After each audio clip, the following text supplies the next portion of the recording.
How did Grandmasters use X-ray attacks? Imagine looking through a wall to see what's behind it.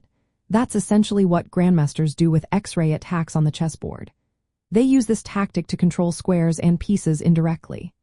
An X-ray attack happens when a piece, like a rook or queen, lines up with an enemy or friendly piece behind a blocker. Instead of attacking directly, it influences the target through the intervening piece. This can threaten a valuable piece hidden behind a pawn or piece, forcing the opponent to react. Sometimes, Grandmasters use X-ray attacks to defend their own pieces by positioning a piece so it sees through an enemy piece, protecting something important behind it. They also combine this tactic with other ideas like skewers and pins.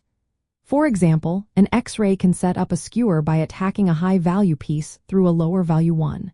When the opponent moves the blocking piece, the high-value piece gets captured. Similarly, an X-ray can pin an enemy piece, making it unable to move without exposing something more valuable behind it. Grandmasters look for positions where multiple pieces line up along ranks, files, or diagonals. They carefully calculate sequences where moving one piece reveals an attack by another through a blocker. This often leads to winning material or gaining a better position. They use X-ray attacks to create threats that are not obvious at first glance. For example, a rook might see through an enemy pawn to threaten a queen behind it. This forces the opponent to make tough choices, move the pawn, lose the queen, or defend it somehow.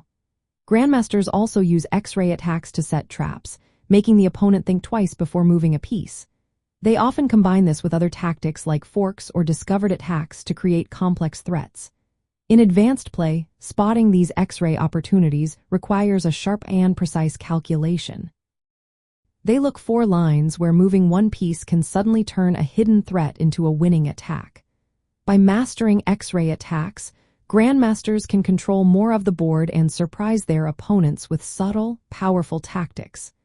It's about seeing beyond the immediate and using indirect control to turn the tide of the game.